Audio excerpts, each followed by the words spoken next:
Uy Kuis, kamusta? Tara, samahan mo ako. Tuturuan kita kung paano magbayad ng internet bills ng Converge using GCash apps. Simulan na natin to.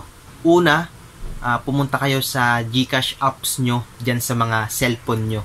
Then, ilagay nyo yung PIN nyo or fingerprint, kung naka-fingerprint yan.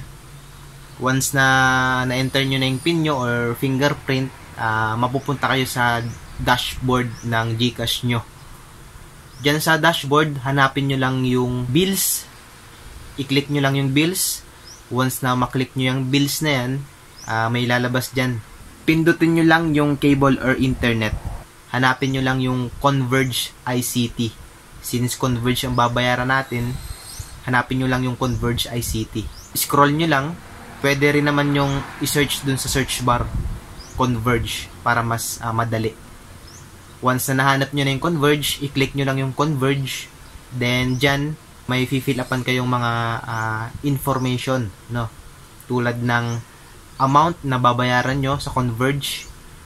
Then, account number, name nyo, and email. Yung email naman optional yan, no?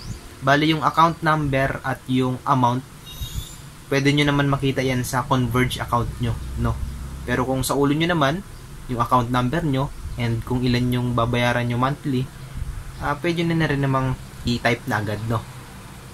Once na na-enter nyo na yung amount, then yung account number ng Converge account nyo, then yung name nyo and yung email.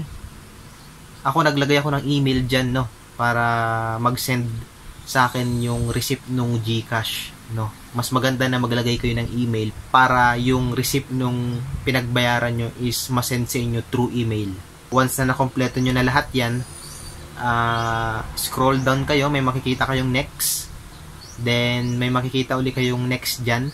Bago nyo i-confirm, i-check nyo muna lahat ng details, no? Ang pinaka-importante talaga dyan is yung account number, no? Dapat hindi yan mali.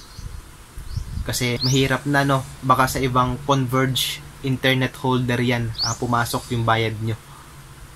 Mahirap yan, no?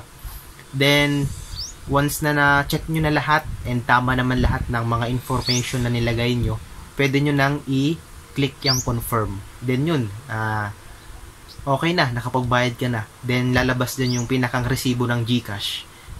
Save nyo lang yan for future reference, no? Then, sa akin, may nag-email din sa akin sa Gmail ko, which is yung receipt din nung pinagbayaran ko. And yun, ganun lang kadali na magbayad ng internet bills ng Converge through GCash. Then, pumunta din kayo dun sa pinakang Converge account nyo para masigurado nyo na wala na kayong balance dun sa account nyo. Kung may mga tanong po kayo, naguguluhan po kayo, mag-comment lang po kayo sa comment section. Try po nating sagutin lahat ng yan. Ano po? Yun. At sana po nakatulong itong video na to sa inyo. Yun lamang po at maraming salamat. Peace out.